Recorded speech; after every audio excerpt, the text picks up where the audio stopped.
Il existe, dans un coin caché du monde, un train que personne ne voit passer. Ni les humains affairés, ni les esprits distraits, ni même le vent. Un train silencieux, fait d'argent pâle, de bois poli et de lumière chaude, qui glisse doucement sur des rails oubliés, dans une forêt que seules les étoiles connaissent vraiment. La forêt des songes. C'est ainsi qu'on l'appelle dans les vieux contes, murmurés à la lisière des villages endormis. Une mer d'arbres endormis, d'herbes phosphorescentes, de lianes qui frémissent quand on ne les regarde pas. Là, entre les troncs torsadés et les champignons qui brillent d'une lumière bleue, serpente une voie ferrée en spirale, tissée de souvenirs, de brumes et de magie ancienne. Et sur cette voie, chaque nuit à minuit moins un, part le train des animaux endormis. Pas un train ordinaire. Ces wagons sont sans poids. Ils flottent parfois légèrement au-dessus des rails. Les roues ne font pas de bruit, elles murmurent, et sur leurs flancs sont dessinées des constellations qui changent selon les rêves des passagers. Car ce train transporte, chaque nuit, les animaux de la forêt vers leurs propres songes, pas leurs abris, non, leurs vrais rêves. Ceux qu'ils n'osent pas avouer, même aux étoiles.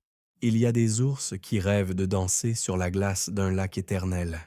Des écureuils qui volent à travers les galaxies de noisettes célestes. Des renards qui deviennent chefs d'orchestre. Et même un vieux cerf qui, chaque nuit, rejoue une valse oubliée avec une biche qui n'existe plus. Les animaux montent dans le train dès que le sommeil les prend. Ils n'ont qu'à fermer les yeux. Là, dans un coin douillet, un lit moelleux se matérialise. Une lampe suspendue émet une lumière ambrée. Un oreiller sentant la mousse fraîche. Et tout doucement, le train les emmène. Les wagons sont vivants, à leur manière. Ils savent. Ils comprennent les rêves. Ils chuchotent des mélodies douces, ondulent comme des vagues, s'ajustent aux humeurs. Il y a un wagon cascade, un wagon nuit pleine lune, un wagon où pleuvent des lucioles et un autre entièrement fait de nuages. Le contrôleur n'a pas de visage, juste un chapeau, une montre à gousset et un regard bienveillant que l'on ressent plus qu'on ne voit. Et pourtant, parmi tout ce calme, ce velours et cette quiétude flottante, un événement rare est sur le point d'arriver. Ce soir-là, dans le wagon aux 1000 couvertures, un petit être n'a pas entendu l'annonce chuchotée par le train. Station suivante, clairière des Myrtilles. Il dormait d'un sommeil si profond, si doux, qu'il ne sentit même pas le frisson des draps ou la caresse du vent sur ses moustaches. Ce petit être, c'est Léo, un jeune raton laveur à la fourrure soyeuse et aux yeux rêveurs. Il a toujours aimé les histoires de train, les cartes mystérieuses, les itinéraires secrets. Il rêvait depuis longtemps de monter à bord du train des animaux endormis. C'était son premier voyage. Il avait rangé sous son oreiller un caillou en forme de cœur, une plume de jet bleu et un mot qu'il s'était écrit à lui-même. Reste curieux, mais il s'était endormi trop tôt, bercé par le chant du wagon-musique. Et voilà qu'il avait manqué sa station, une chose qui n'arrivait presque jamais. Car ce train était magique, oui, mais surtout très ponctuel. Il suivait les songes, pas les erreurs. Quand Léo ouvrit un œil, puis deux, le train était déjà loin de la clairière. À travers la fenêtre, la forêt avait changé. Elle semblait plus dense, plus ancienne, presque liquide.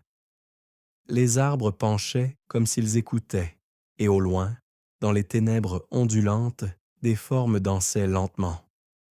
Un léger frisson parcourut Léo. Non pas de peur, mais de cette sensation étrange qu'on ressent quand on comprend que quelque chose commence. Quelque chose de plus grand que nous. Quelque chose qui nous regarde en retour. Ce soir-là, le train n'allait pas simplement le ramener vers ses rêves. Il allait l'y plonger. Léo, le petit raton laveur, vivait dans une clairière douce et cachée, entouré de ronces bienveillantes, de vieux chênes au tronc ridé et de champignons qui brillaient la nuit comme de petites lanternes. Il n'était ni le plus grand, ni le plus fort, ni même le plus futé des animaux de la forêt. Mais il possédait quelque chose d'encore plus rare, une curiosité inépuisable et un cœur prêt à s'émerveiller pour un rien. Chaque matin, Léo se réveillait avec le chant des mésanges. Il se frottait les yeux, s'étirait de tout son long, puis allait puiser un peu d'eau à la source au bord de la clairière. Il aimait s'asseoir là, juste au bord, les pattes dans l'eau fraîche, et regarder les reflets des arbres danser à la surface. Il trouvait que les ombres racontaient des histoires. Il disait souvent, l'eau, c'est comme un livre pour ceux qui savent lire les ondulations. Dans sa petite maison creusée au pied d'un vieux châtaignier, Léo avait réuni toute une collection d'objets insolites qu'il appelait ses curiosités.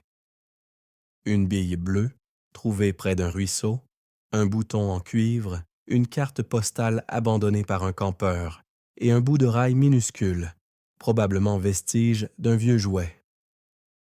Ce morceau de rail, il le chérissait tout particulièrement. Il y avait aussi un vieux plan de la forêt, griffonné à la main, que lui avait offert un blaireau voyageur de passage. Dessus, encre verte sur fond parcheminé, on distinguait un tracé fin, sinueux, qui traversait la forêt des songes. Le blaireau lui avait murmuré d'une voix grave. C'est la voix du train des animaux endormis. On ne peut pas le prendre avec ses pattes. Il faut y croire avec son ventre. Depuis ce jour, Léo rêvait de ce train. Il en parlait aux lucioles, aux fougères, à la lune. Il avait même cousu une petite casquette de conducteur avec des feuilles séchées et des fils de soie d'araignée. Le soir, avant de dormir, il s'allongeait et se récitait le trajet imaginaire. Station des étoiles blanches, clairière des myrtilles, lac des secrets, tunnel de la mémoire. Les autres animaux de la clairière le taquinaient gentiment. « Tu es toujours dans la lune, Léo », disait Mémé Tortue. « À force de rêver, tu vas finir par te faire voler ta propre queue », riait le renard. Mais Léo souriait, car dans ses rêves, il voyageait loin, très loin. Un soir de lune montante, alors que les étoiles scintillaient plus fort que d'habitude et qu'un parfum d'iris flottait dans l'air, Léo sentit quelque chose d'étrange. Un frisson le parcourut comme un appel. Il se leva, descendit de sa couchette et suivit ce frisson à travers la clairière. Il marcha sans savoir où il allait, juste porté par cette sensation. Et là, au détour d'un vieux tronc creux, entre deux buissons d'aubépine, il vit quelque chose d'incroyable. Des rails, pas en fer, pas en bois, mais en lumière. Deux lignes phosphorescentes posées sur le sol, qui semblaient palpiter doucement comme une respiration. Elles filaient droit dans la forêt, et au loin, très loin, un sifflement doux fendit l'air, comme le soupir d'un rêve. Léo sentit son cœur bondir. Le train des animaux endormis. Il était réel.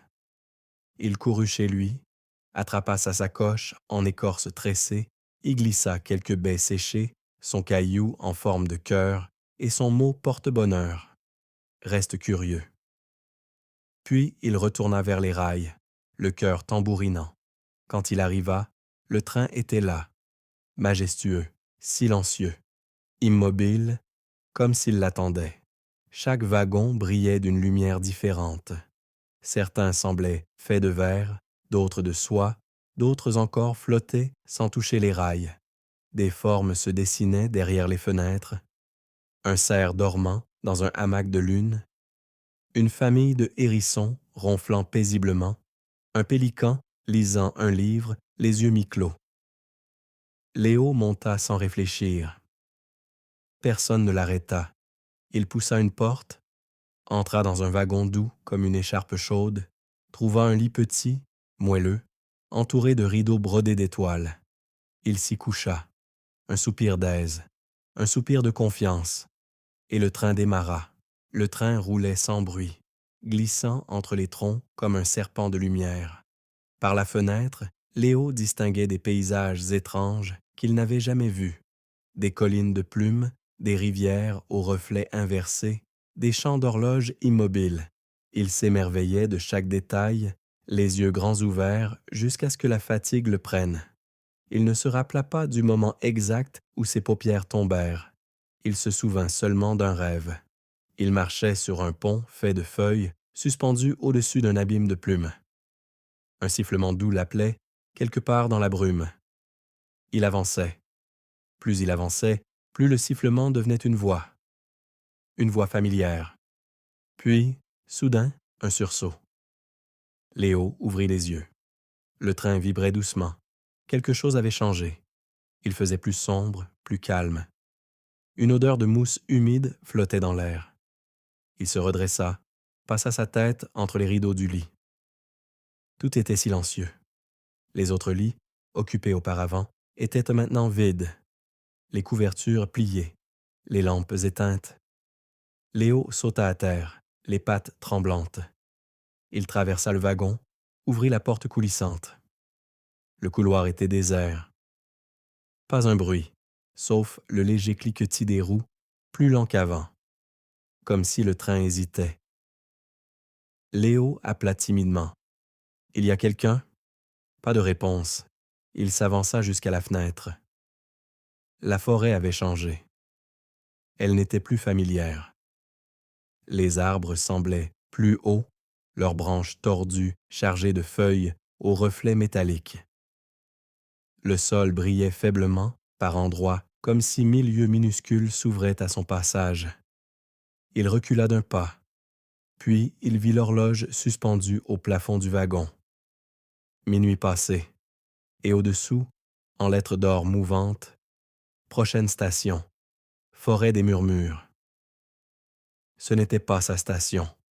Il le savait. Il devait descendre à la clairière des myrtilles.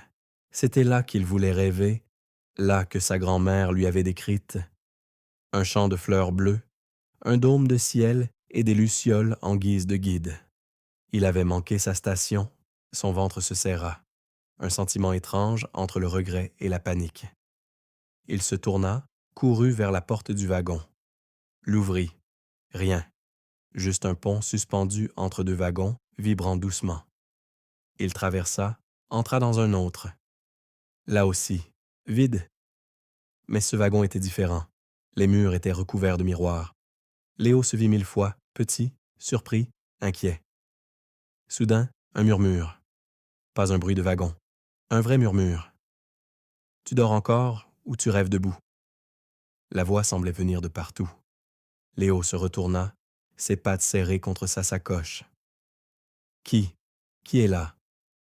Un bruissement, léger comme un vent dans les feuilles, et puis une forme.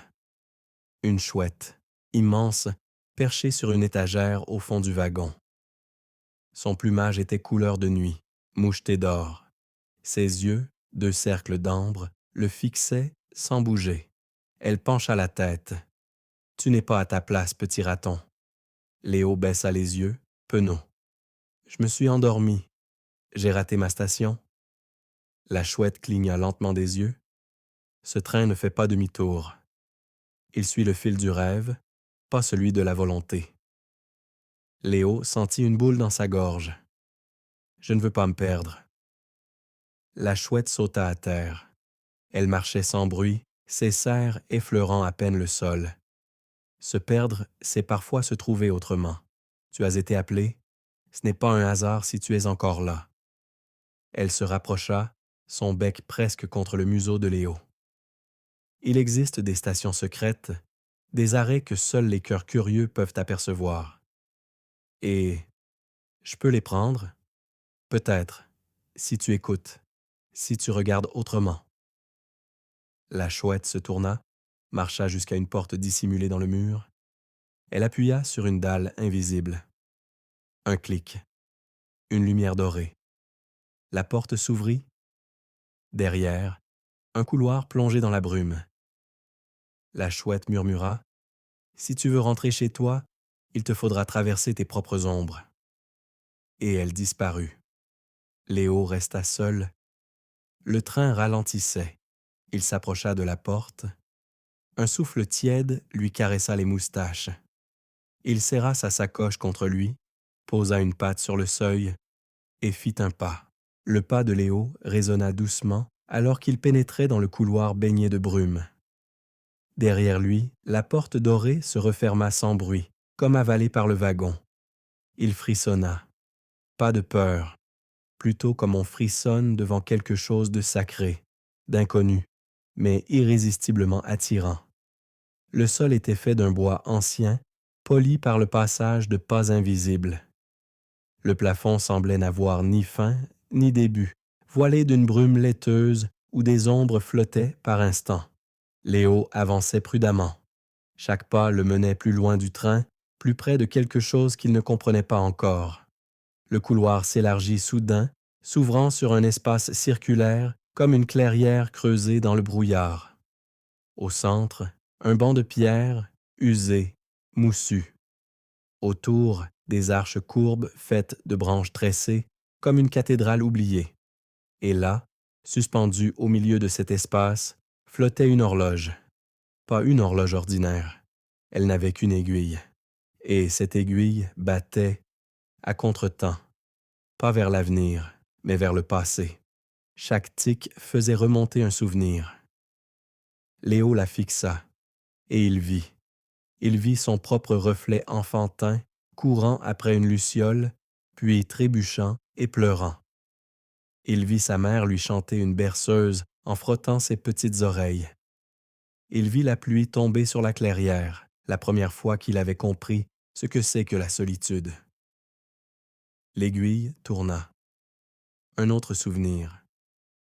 Il vit une nuit où il s'était réveillé en sursaut, persuadé qu'un train l'appelait. Il avait regardé dehors, mais il n'y avait rien. Juste des étoiles et une branche qui frappait la fenêtre. Léo baissa les yeux. Est-ce que je suis encore en train de rêver? Murmura-t-il. Une voix, comme un écho de brume, répondit. Peut-être que le rêve est plus réel que tu ne crois. Il se retourna d'un bond et vit une silhouette, fine, élancée, vêtue d'un manteau d'ombre et de feuilles. Un animal, peut-être un loup, peut-être un chien, mais ses yeux étaient à queue faits de lac, profonds, insondables. Qui êtes-vous?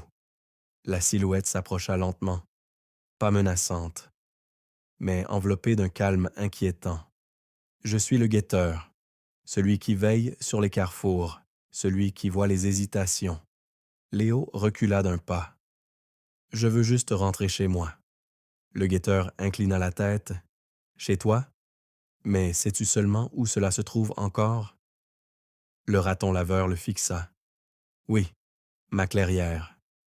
Mes amis, mon châtaignier. Ce sont des lieux, pas un chez toi. La silhouette leva une patte et toucha doucement la poitrine de Léo.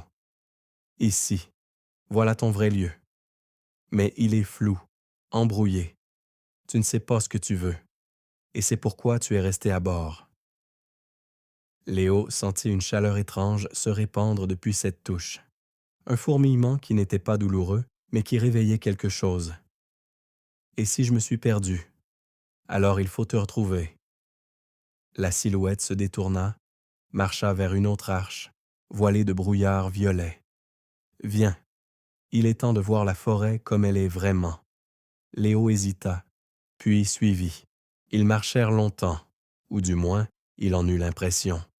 Le brouillard s'épaississait, s'ouvrant parfois sur des visions.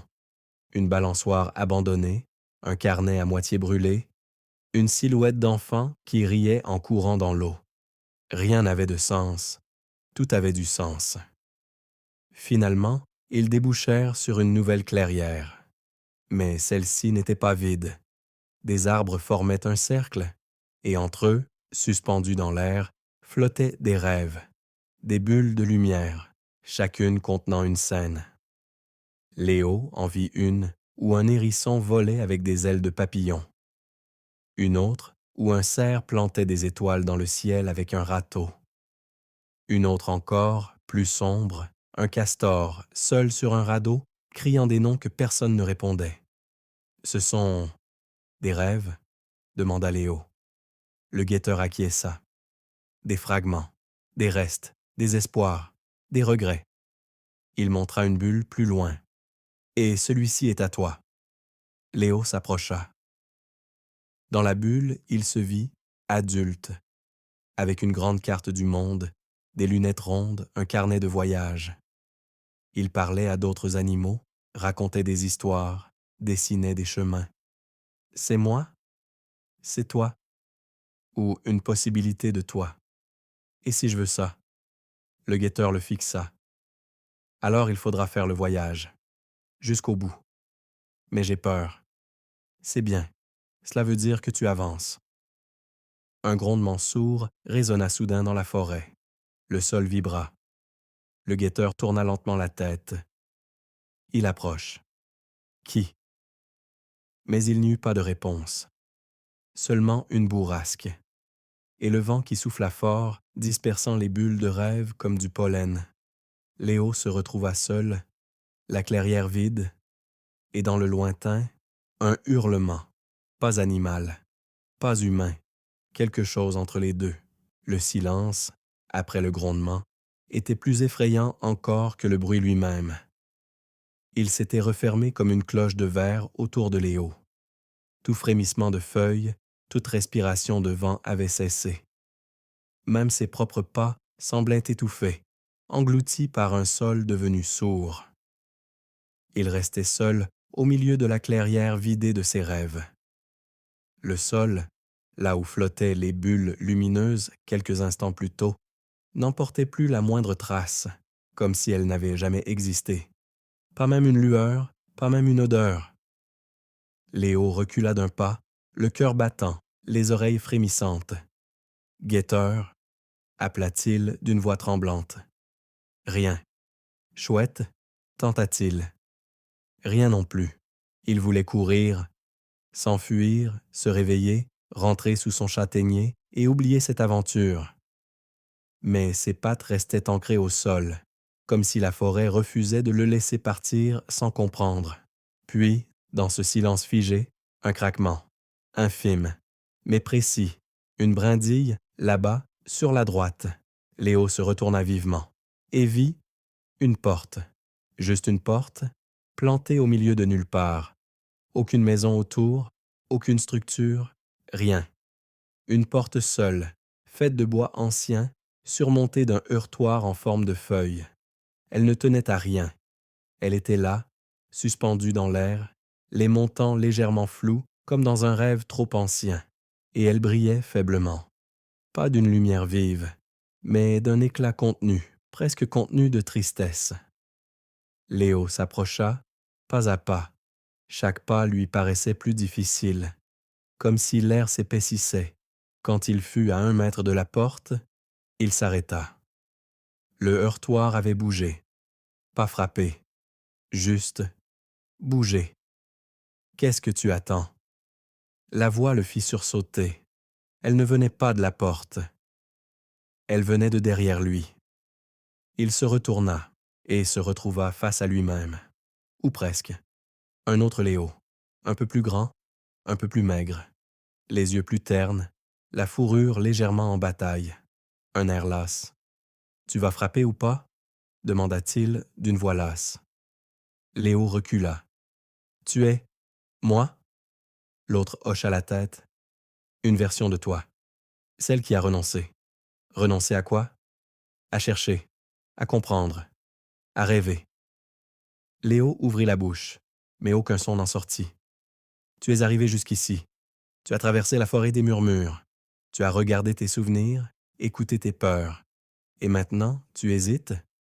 Je ne sais pas ce qu'il y a derrière cette porte. » L'autre sourit, un sourire triste. « Justement, c'est pour ça qu'il faut ouvrir. » Léo serra les dents. Il s'approcha. Il leva la patte, saisit le heurtoir. Il était tiède. Et frappa. 1 fois, 2 fois, 3 fois. La porte vibra. Un léger frisson parcourut l'air. Puis, lentement, elle s'ouvrit. Sans grincer, sans bruit, comme si elle avait attendu cet instant depuis toujours. Derrière, il n'y avait pas un couloir, pas une pièce, mais une station, une vraie station de train, perdue dans une lumière ocre. Le sol était fait de pierres polies, Les murs d'écorce noire. Des bancs moussus accueillaient des formes indistinctes, peut-être des voyageurs, peut-être des souvenirs, et, tout au bout du quai, un train attendait, mais ce n'était pas le même que celui qui l'avait quitté. Celui-ci était plus ancien. Ses wagons étaient recouverts de lierre, ses roues semblaient en fait de pierre de lune. Sur le côté, en lettres effacées, on lisait « Train des rêves oubliés ». Léo entra. Personne ne l'arrêta. Personne ne lui demanda de billet. Mais à l'instant où il mit la patte sur le marchepied, il entendit un murmure. Pas dans l'air, dans lui-même. Une voix, douce comme le vent d'été, qui disait « Ce que tu as perdu, tu le retrouveras ». Il monta, et le train partit. Le train des rêves oubliés avançait sans bruit, comme porté par le souffle d'un souvenir. Ses wagons vibraient doucement, comme s'ils fredonnaient une berceuse disparue. Léo était seul, assis sur une banquette recouverte d'un tissu étrange, presque vivant. Il sentait son poids, sa chaleur, son pouls. Dehors, le paysage défilait lentement, mais rien ne semblait réel. Pas d'arbres, pas de ciel. Juste une mer de brume, épaisse, mouvante, parfois parcourue d'éclats de lumière, comme des éclairs silencieux. Le train semblait ne pas glisser sur des rails, mais flotter entre deux états, veille et sommeil, souvenir et oubli. Léo regardait par la fenêtre, les yeux écarquillés, l'estomac noué. Il ne savait plus où il allait, ni pourquoi. Il n'avait pas de carte, pas de but. Il avait quitté le train des animaux endormis, suivi une chouette énigmatique, affronté un double de lui-même, ouvert une porte qui n'existait pas. Et maintenant, il se retrouvait là, dans un wagon qui sentait l'ambre et la pluie ancienne, avec un train inconnu et un murmure dans la tête. Était-ce encore un rêve? Était-il simplement perdu dans son propre sommeil? Et si je ne me réveillais jamais? Pensa-t-il soudain. Cette pensée le frappa comme un coup de vent glacé. Et alors, tout changea. Le wagon s'obscurcit. La lumière des lampes suspendues vacilla. Un bruit étrange monta, un crissement, un chuchotement d'ailes, de plumes, de pages froissées. Léo se leva d'un bond. Il n'était plus seul. Assis en face de lui, sans qu'il ait vu la porte s'ouvrir, se trouvait un vieil animal. Difficile à dire ce que c'était. Peut-être un loup, peut-être un renard. Son pelage était gris, argenté, presque transparent. Ses yeux brillaient d'un éclat lointain mais doux. Il tenait entre ses pattes un livre immense, relié de cuir sombre, sans titre. Il regarda Léo sans sourire. « Tu cherches une réponse, mais tu ne sais pas encore la question. » Léo ouvrit la bouche, mais aucun son n'en sortit. « Tu doutes, n'est-ce pas? Tu ne sais plus si tu avances ou si tu recules, si tu rêves ou si tu fuis. » Léo hocha lentement la tête. « Alors regarde. » L'ancien posa le livre sur la table entre eux. Il l'ouvrit, pas sur une page blanche, mais sur une page vivante, comme un écran, comme une fenêtre. Et Léo vit. Il vit sa propre chambre, chez lui, sous le châtaignier. Sa couchette vide, la bougie éteinte, sa sacoche posée dans un coin. Puis il vit Mémé Tortue, seul près de la mare, regardant le ciel avec inquiétude. Puis le renard, grattant la porte de la maison de Léo, appelant doucement. Puis, enfin, la forêt entière, paisible, sans lui. Léo sentit une boule dans la gorge. Ils me cherchent. Ou bien ils ont accepté que tu partes, que tu cherches, que tu traverses ce que tu dois. Léo se tourna vers l'ancien. Et si je ne retrouve jamais le chemin du retour? L'autre inclina la tête. Alors tu auras trouvé autre chose. Un long silence. Le livre se referma. L'ancien disparut. Le wagon était de nouveau vide, mais pas silencieux. Un chant, au loin, s'éleva. Pas un chant d'animal, un chant d'enfant. Puis un autre, puis des dizaines. Des voix pures, fragile, qui semblait appeler son nom. Léo se leva, courut vers la porte du wagon. Il l'ouvrit, et devant lui, un champ entier, fait de souvenirs, des jouets d'enfance, des cabanes effondrées, des dessins à la craie sur des troncs, des cailloux peints, des boîtes à secrets, des plumes d'oiseaux inconnus, des journaux intimes fermés. Léo s'avança et vit au centre une pierre noire, et dessus, gravé, « Ici dort ce que tu as oublié ». Il toucha la pierre, et il se souvint de la première fois où il avait rêvé de devenir voyageur, de la première carte qu'il avait dessinée dans la terre avec un bâton, de la première peur qui l'avait empêché de partir. Il se recula, les yeux embués. Il comprit. Il ne s'était pas perdu, il avait fui. Et le rêve l'avait rattrapé. Le chant se tut. Le train siffla. Il était temps de repartir. Le train repartit dans un souffle, comme si les rails eux-mêmes avaient attendu que Léo se souvienne. La porte du wagon se referma doucement derrière lui, sans bruit, mais avec une sorte de respect, comme une révérence faite à un passager transformé. Il reprit sa place, mais quelque chose avait changé en lui. Le poids du doute était devenu lumière. Pas une lumière éclatante, une lueur douce, intérieure, une idée naissante. Je ne suis pas perdu. Je suis en chemin. Alors qu'il regardait à travers la fenêtre, le paysage commença à changer. Lentement, très lentement, la brume se dissipa. Les ombres refluèrent, et derrière elles apparut une lumière bleue, comme celle de l'aube. Des arbres réapparurent, aux troncs larges et aux branches en spirale. Le sol était couvert de mousse fluorescente, et de petits feux follets dansaient entre les racines. Léo se pencha vers la vitre. Il n'avait jamais rien vu d'aussi beau. Et alors, sans prévenir, quelqu'un s'assit en face de lui. Un renard. Pas un renard ordinaire. Celui-ci portait une écharpe en tissu brodé, des lunettes rondes perchées sur le museau et un air mi-moqueur, mi-tendre. Il croqua dans une pomme et dit en mâchant : « Tu n'as pas l'air d'un dormeur, tu as l'air d'un chercheur. » Léo cligna des yeux. « Qui êtes-vous » Le renard s'essuya les babines avec un coin de son écharpe, puis tendit la patte. « Raph, renard astral flâneur, archiviste des voies alternatives, ravisseur de vérités enfouies. » Léo hésita, puis lui serra la patte. « Léo, raton laveur, juste, curieux. » Raph éclata de rire. « Juste curieux? Tu as déjà traversé la forêt des murmures, vu ton double, parlé à l'ancien et touché la pierre de l'oubli. Je dirais que tu es plus qu'un simple curieux. » Léo baissa les yeux, embarrassé.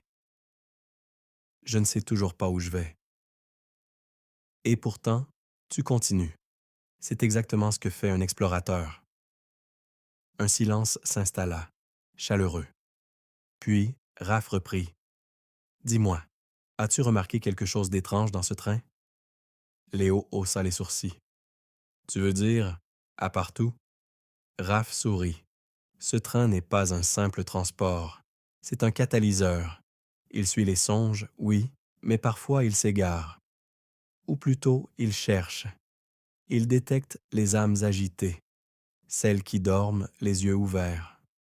Il se pencha en avant. Il t'a choisi? » Léo fronça les sourcils. « Pourquoi? » « Parce que tu portes une clé. » Léo ouvrit sa sacoche, le caillou en forme de cœur, le mot « Reste curieux ». Et sous tout cela, il n'y avait rien d'autre, sauf un objet qu'il n'avait jamais vu, un petit pendentif en métal ancien, en forme de serrure, sans trou. Léo le prit entre ses pattes, bouche bée.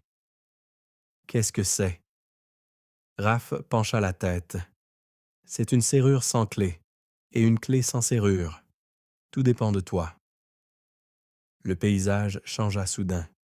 Dehors, le train entrait dans une vallée lumineuse. Pas de soleil visible, mais une clarté dorée baignait tout. Des arbres cristallins, des collines en velours, des oiseaux aux ailes transparentes. C'est magnifique. Raph sourit. Bienvenue dans la vallée des voix. C'est ici que les rêveurs rencontrent leur guide. Léo le regarda. Tu es mon guide? Non. Il se leva. Je suis ton égal, mais je connais le chemin. Le train s'arrêta. Les portes s'ouvrirent.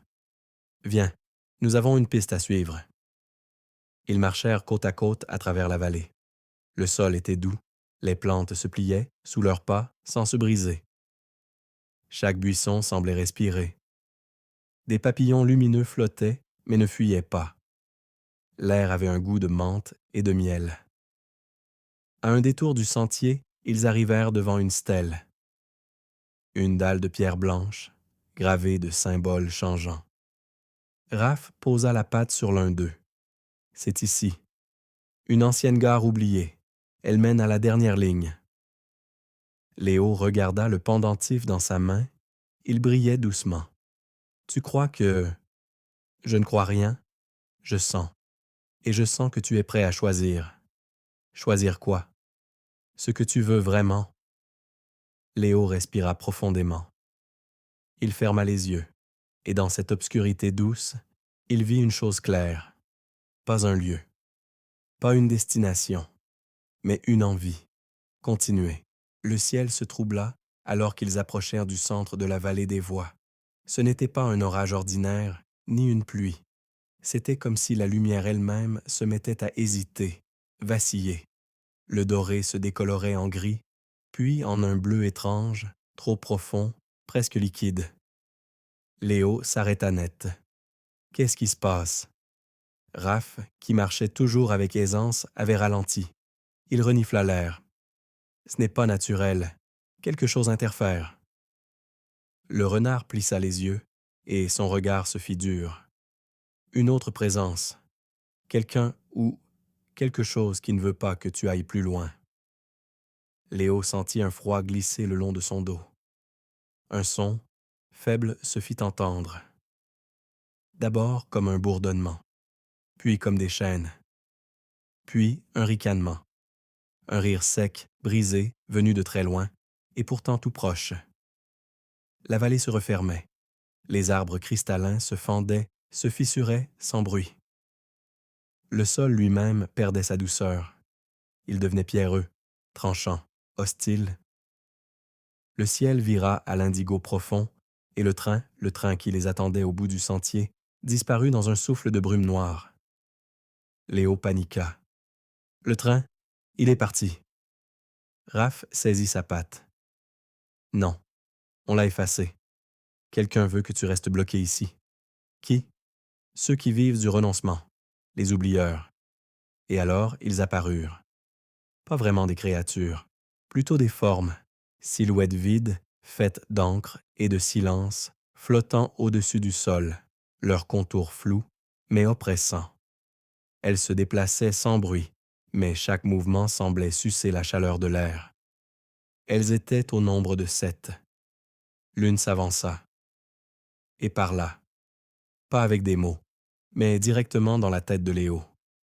Tu vas trop loin, tu déranges ce qui doit rester endormi. Léo serra les dents. Je n'ai rien volé. Je cherche seulement à comprendre. La forme frémit. Justement, c'est ce qui est interdit. Les rêves ne sont pas faits pour être explorés. Raph grogna. Ce sont eux qui emportent les rêveurs qui abandonnent. Ils les gardent dans des boucles de sommeil, douces, froides, finales. Léo recula. Et si je refuse? Les formes vibrèrent à l'unisson. Alors tu devras affronter ce que tu fuis. Soudain, le monde bascula. La vallée disparut, et Léo tomba. Il atterrit dans un lieu familier, mais tordu. Sa propre clairière, mais en noir et blanc. Les arbres, figés. La mare, sèche. La maison, vide. Tout était silencieux. Mort. Figé comme une photo vieille de 100 ans. Et là, assis devant la porte de sa propre maison, lui. Pas son double. Pas une autre version. Mais lui-même. Tel qu'il se voyait au pire de ses jours. Fatigué. Triste. résigné. Il leva les yeux.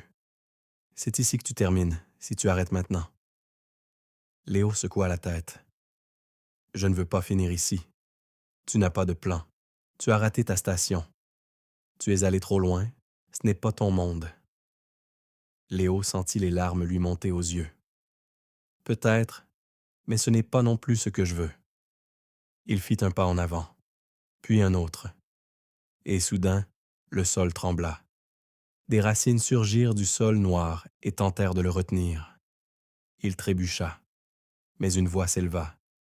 Raph, quelque part, invisiblement. Léo, n'écoute pas ce qui fige. Rappelle-toi ce que tu veux. Il ferma les yeux. Il serra le pendentif contre son cœur, et il se rappela. Le caillou en forme de cœur. Le mot « reste curieux ». Le goût du vent sur son museau. Les cartes jamais terminées. Il ouvrit les yeux et cria « Je choisis de continuer ». Un éclat de lumière jaillit du pendentif. Les racines se brisèrent, le sol se déchira, et tout s'effondra. Quand Léo reprit conscience, il était dans un lieu nouveau. Un tunnel. Pas un tunnel sombre. Un tunnel de lumière parcouru de veines d'or et de verre. Raph était là, assis à côté de lui. Bienvenue sur le vrai chemin. J'ai gagné? Tu as décidé. C'est plus fort que gagner. Léo sourit faiblement. Le pendentif brillait encore. Et au loin, un train approchait, celui qui l'attendait depuis toujours. Le tunnel dans lequel Léo marchait semblait infini, mais étrangement rassurant. Ce n'était pas un couloir de fuite, mais un couloir de passage. Il ne fuyait plus rien. Il avançait. Les parois du tunnel étaient vivantes. Pas en chair et en os, non. Mais faites de lumière pulsante, de souvenirs mêlés à des possibles. Parfois, une image surgissait. Léo, petit, dessinant une carte sur une feuille d'automne. Léo, courant sous la pluie. Léo, regardant les étoiles depuis la cime d'un arbre. Il aurait pu s'arrêter, regarder, se perdre dans ces fragments. Mais il ne s'arrêta pas. Ses pattes faisaient un son doux sur le sol. Un sol qui n'était ni pierre, ni bois, mais une matière tiède et souple comme du sable de rêve. Chaque pas faisait naître une vibration, une note, comme si le tunnel chantait son avancée. Raph marchait à ses côtés, silencieux. Pas de mots pour l'instant, juste le rythme de deux êtres qui ne fuyaient plus. Mais plus ils avançaient, plus le tunnel se rétrécissait. Les parois se resserraient lentement, non de manière menaçante, mais comme pour l'inciter à choisir, continuer ou reculer. Il n'y aurait pas de détour. Puis, après un moment indéterminé, car ici, le temps ne comptait pas comme dans le monde éveillé, ils atteignirent une arche. Pas une porte. Une arche faite d'ombre et de lumière entremêlées. Au-dessus, gravé en lettres fines, « Tu ne peux aller plus loin qu'avec toi-même ». Raph s'arrêta. « C'est ici que je m'arrête, Léo. » Le petit raton laveur se retourna, surpris. Pourquoi? Parce que ce dernier morceau du chemin ne se fait qu'en dedans. Tu dois le traverser seul. Léo sentit une inquiétude le prendre. Et si je me perds? Raph sourit. Tu ne peux pas te perdre si tu sais pourquoi tu marches. Il leva la patte et la posa sur l'épaule de Léo. Tu es arrivé plus loin que beaucoup d'autres. Tu as bravé tes reflets, tes oublis, tes peurs. Maintenant, c'est à toi. Léo hocha lentement la tête. Puis, après une inspiration profonde, il passa sous l'arche. L'intérieur n'était plus un tunnel, mais une lande, une vaste plaine sous un ciel changeant. Le sol était couvert de petites fleurs bleues qui brillaient à son passage. Chaque pas faisait naître un souvenir, mais cette fois, ce n'était pas du passé. C'étaient des fragments du futur. Il se vit vieillir, partager ses histoires avec de jeunes animaux curieux. Il se vit tracer de nouvelles cartes, visiter des îles étranges, dormir sous des cieux inconnus. Il se vit aussi échouer, tomber, douter, mais toujours se relever. La lande n'était pas facile. Le vent soufflait fort. Parfois, une pluie fine tombait, non d'eau, mais de questions. Et si tu te trompes? Et si ce n'était qu'un rêve? Et si personne n'attendait ton retour? Mais Léo continuait, un pas après l'autre. Il parlait tout bas pour lui-même. Je veux comprendre, je veux explorer, je veux vivre. Et plus il parlait, plus la lande s'illuminait. Puis, à l'horizon, une silhouette apparut. Floue d'abord, puis plus nette. C'était lui, pas un double, pas une illusion, mais un futur. Un Léo plus grand, plus fort, les yeux clairs, la fourrure marquée par les vents, un carnet de notes sous le bras, une clé brillante autour du cou. Ils se regardèrent. Le futur Léo sourit. Tu as bien fait de ne pas t'arrêter. Tu... Et moi? Je suis ce que tu peux devenir. Pas une promesse, une possibilité. Léo baissa les yeux. Est-ce que ça en vaut la peine? Le grand Léo posa une patte sur son épaule. Tu le sais déjà. Puis il disparut, et devant le petit raton laveur, un escalier s'ouvrit. Fait de bois flotté, de lumière douce et de courage. Léo posa le pied sur la première marche et commença à monter. Léo montait les marches lentement, prudemment. Chaque pas semblait peser plus lourd que le précédent, non pas par fatigue, mais par la densité de ce qu'il portait en lui. Ce n'était plus un escalier ordinaire. C'était un passage intérieur, un chemin gravé dans les fibres de son être. À mesure qu'il s'élevait, les contours du monde devenaient yeux flous. Le ciel se dissolvait dans une lumière blanche, presque liquide. Le sol disparaissait, le vent se tut, tout devenait silence, puis, soudain, il n'y eut plus de marche, plus de chemin, plus de sol. Léo flottait, suspendu dans un espace sans direction, sans haut ni bas. Il était seul, vraiment seul. Pas comme dans un wagon vide, pas comme dans une clairière déserte, mais seul face à lui-même, sans décor, sans théâtre, sans distraction. Et là, dans ce vide, une voix. Pas une voix étrangère, sa propre voix. Alors, tu es content? Tu es allé loin? Trop loin. Pourquoi? Pour des rêves? Pour des illusions? Il voulait répondre, se défendre, mais la voix continuait. Tu as fui un monde qui t'aimait, une clairière douce, des amis sincères. Et tu l'as échangé contre quoi? Des couloirs de brume, des créatures étranges, des souvenirs douloureux? Un écho, une boucle. La voix revenait, plus intense. Qu'est-ce que tu veux vraiment, Léo? Tu veux rêver ou tu veux vivre? Léo ferma les yeux, et il comprit que ce n'était pas un reproche. C'était une question, une vraie, et qu'il devait y répondre. Pas par la peur, pas par habitude, mais par choix. Il ouvrit les yeux. Le vide changea. Des formes apparurent autour de lui. Des scènes suspendues comme des toiles. À sa droite, lui-même, rentré à la clairière. Accueilli, réconforté, retrouvant sa routine, dormant bien, mais avec, dans le regard, un vide. À sa gauche, lui-même, sur une route, sac à dos en bandoulière, seul parfois, entouré parfois, mais vivant. Inquiet, parfois, mais vibrant. Et entre ces deux scènes, un miroir. Pas un miroir ordinaire. Un miroir vivant qui respirait. Léo s'en approcha et vit non pas son reflet actuel, mais tous ses reflets. Enfant curieux, adolescent inquiet, explorateur tremblant, rêveur fou, fatigué, allumé, perdu, trouvé. Il tendit la patte et toucha le verre. Une onde se propagea dans tout l'espace. Puis une lumière, douce, dorée, monta de son cœur. Pas une lumière spectaculaire, mais ferme, stable, calme. Il murmura. Je veux les deux. Le miroir vibra. Je veux rêver, mais aussi marcher. Je veux me souvenir, mais aussi créer. Je veux rentrer, mais pas tout de suite. Et alors, La lumière de son cœur se lia à celle du pendentif. Une chaleur l'envahit, pas brûlante, transformatrice.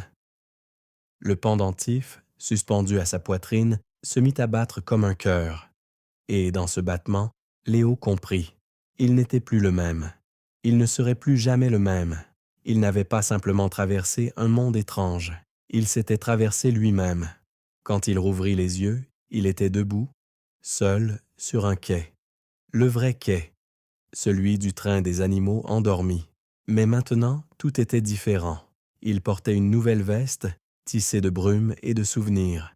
Sa sacoche avait changé, pleine de feuilles blanches, et le train approchait, silencieux, léger, mais pas pour l'endormir, pour l'emmener. Un dernier souffle de vent passa, et une dernière voix s'éleva en lui. « Tu es prêt ?» Et il monta à bord. Le train glissait de nouveau, mais cette fois, il n'était plus un simple véhicule. Il était devenu un prolongement de Léo lui-même. Les wagons vibraient à son rythme. Les fenêtres reflétaient non plus seulement le monde extérieur, mais des fragments de ce qu'il était devenu. Le paysage avait changé. La forêt était toujours là, mais différente. Plus lumineuse, plus claire, comme si elle avait été lavée de tout ce qui pesait. Les arbres penchaient légèrement en avant, comme pour saluer le passage du train. Les étoiles, au-dessus, clignotaient en rythme doux, presque comme si elles chantaient. Et le train s'arrêta. Pas brutalement, pas comme une fin, mais comme une respiration qui se retient. Léo descendit du wagon.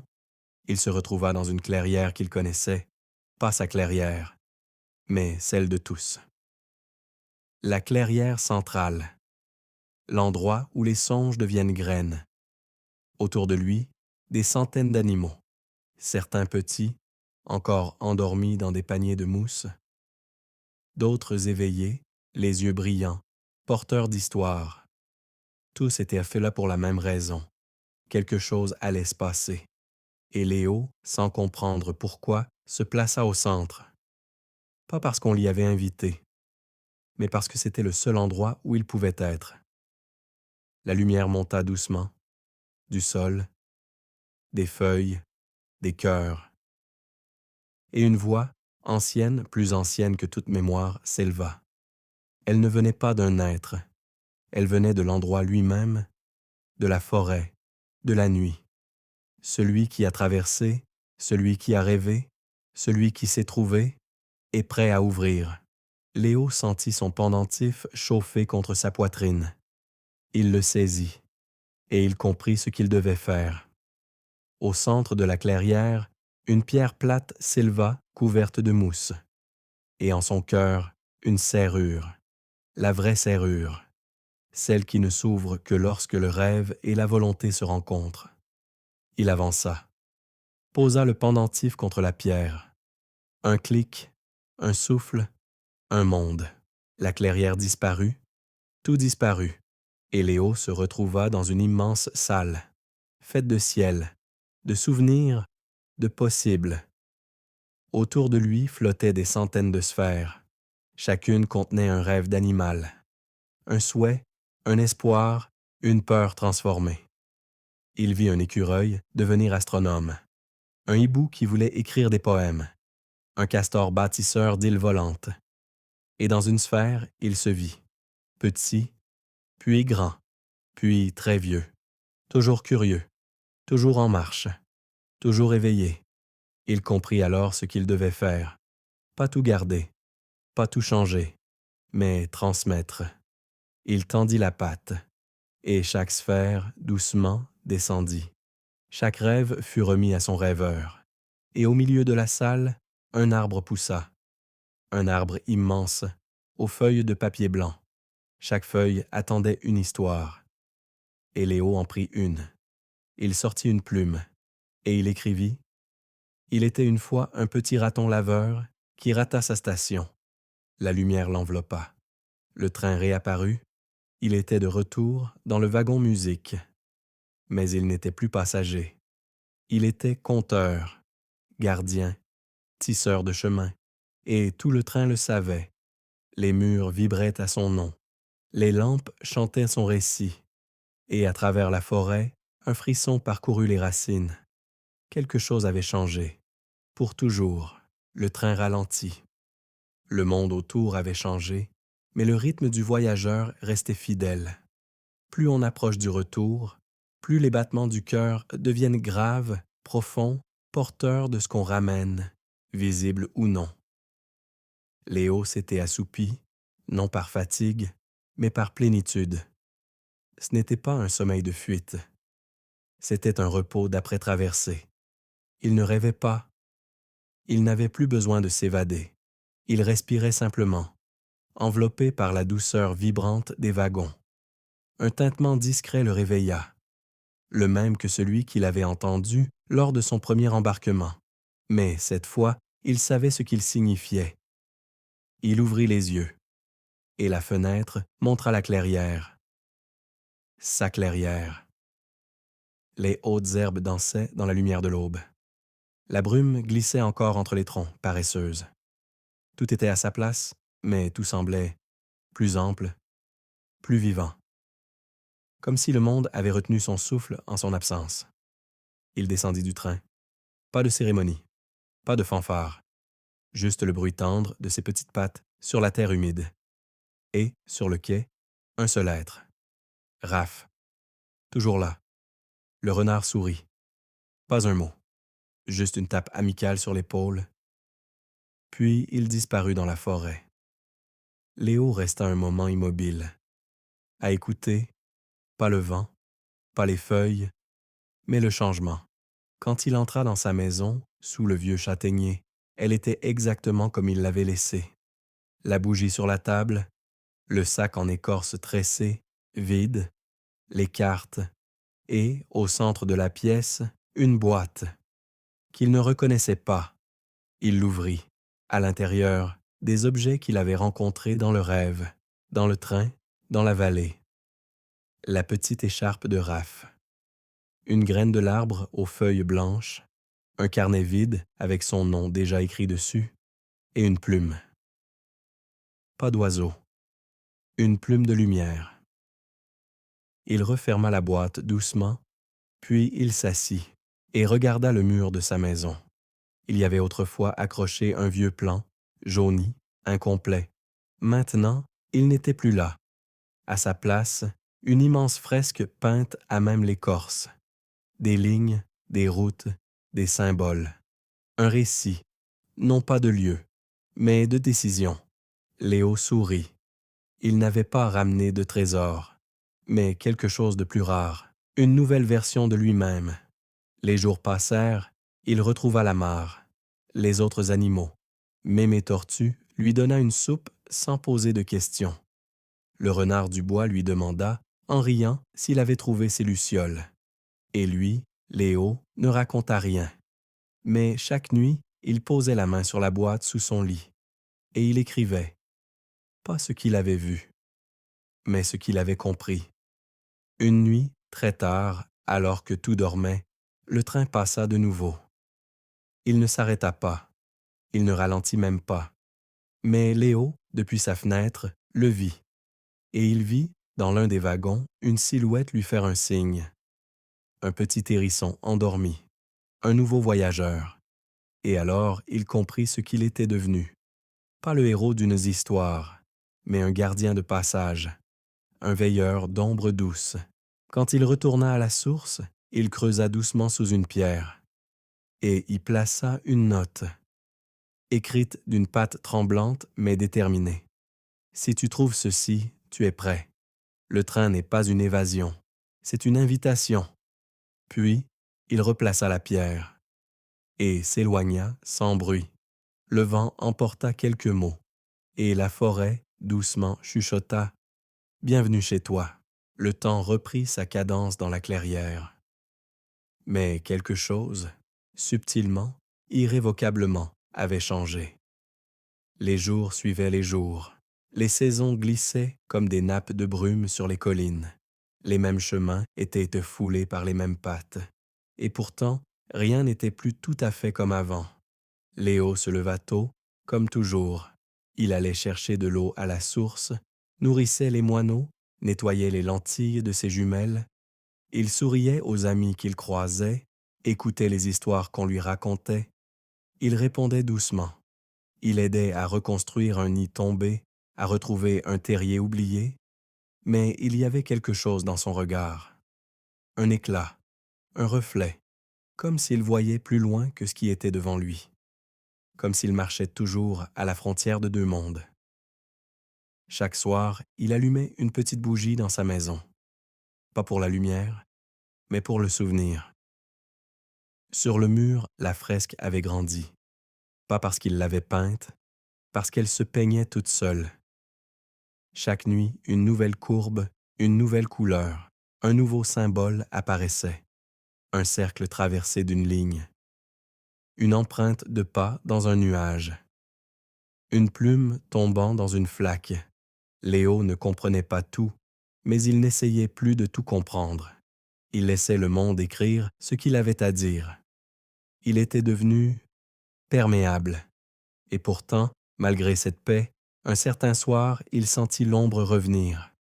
Pas une ombre extérieure, une ombre intérieure. Il était assis sous son châtaignier, regardant les lucioles danser entre les herbes, et une voix s'éleva. Pas de l'extérieur, de lui-même. Et si tout cela n'était qu'un rêve? Il resta immobile. Et si tu n'étais jamais revenu? Et si la clairière n'était qu'une invention pour calmer ta peur? Il ferma les yeux, respira et répondit, à voix haute, « Peut-être. » Le vent s'arrêta un instant. Peut-être que je rêve. Peut-être que je suis encore dans ce train. Peut-être que la forêt n'est qu'un souvenir. Il ouvrit les yeux. Mais si c'est un rêve, alors je veux y vivre pleinement, car c'est ici que je suis devenu moi. Et l'ombre se tut, non pas vaincue, mais reconnue, accueillie. Et c'est ainsi que Léo comprit ce qu'était le véritable retour. Ce n'était pas retrouver un lieu, c'était se retrouver avec son ombre. Dans les jours qui suivirent, il commença à transmettre, pas en racontant tout, mais en semant, il laissa, dans un nid vide, une carte pliée, dans un tronc creux, une clé sans serrure, sous une pierre, un mot, ose. Il ne forçait personne à croire, il invitait, comme on tend une main dans le noir, et parfois certains jeunes animaux venaient de le voir. « Est-ce que c'est vrai? » demanda un renardeau un soir.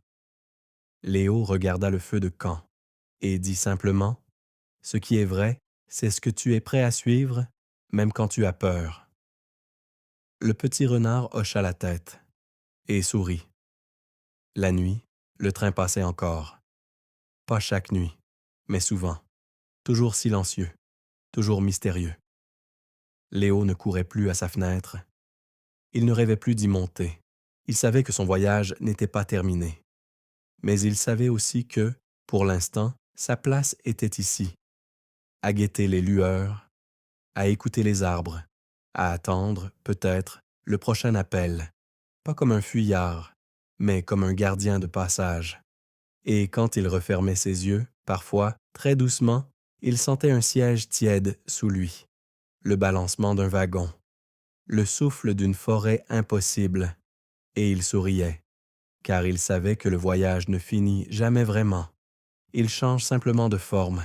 La nuit était tombée sans bruit, pas d'un coup, mais comme un rideau doux qu'on tire avec précaution pour ne pas réveiller ce qui dort. La forêt respirait lentement. Les lucioles dessinaient des constellations mouvantes au-dessus des herbes hautes, et Léo, allongé dans l'herbe, regardait le ciel. Il ne pensait à rien de précis, ou peut-être à tout. Il y avait dans son regard cette lueur rare de ceux qui ne cherchent plus à fuir l'instant. Il se souvenait, pas avec nostalgie, mais avec gratitude. Chaque fragment du voyage, le train silencieux, les ombres, les rencontres, les miroirs, revenait comme une vague, non pour l'emporter, mais pour le nourrir. Il comprenait désormais que ce n'était pas un chemin qu'il avait suivi. C'était un mouvement, une danse, un battement, et que ce battement, entre rêve et réalité, entre soi et les autres, était l'essence même de ce que signifie être vivant. Il posa la main sur la boîte sous son châtaignier. L'ouvrit. À l'intérieur, les objets n'aient pas bougé. Mais il y en avait un nouveau, une petite pierre, noire, simple, sur laquelle était gravé, à peine visible, « N'oublie pas ce que tu sais quand tu rêves ». Il sourit. Il savait ce que cela voulait dire. Ce n'était pas un avertissement, c'était un rappel, un fil, un lien entre les mondes. Car le rêve, il l'avait compris, n'était pas l'opposé de la réalité. C'était son miroir. Et c'est dans ce miroir que l'on voit souvent ce que l'on évite de regarder. Le vent souffla, l'arbre soupira, et une dernière pensée naquit en lui. Peut-être que tout le monde voyage ainsi, même ceux qui ne montent jamais à bord. Peut-être que chacun a son train, son arche, sa serrure, sa boîte. Et peut-être que tout ce qu'il avait vécu n'était qu'une façon de se souvenir de cela. Il s'allongea sur le sol, regarda les étoiles une dernière fois cette nuit-là, et murmura, pour personne et pour tous, « Merci ». La forêt ne répondit pas. Elle écouta, et c'était suffisant. Très loin, un train passa, invisible. Mais Léo, les yeux fermés, sourit. Il l'avait entendu, et il savait qu'il passerait encore. Pour d'autres, pour ceux qui osent rater leur station, pour ceux qui écoutent le chant des roues dans la nuit, pour ceux qui rêvent de plus fort que le silence.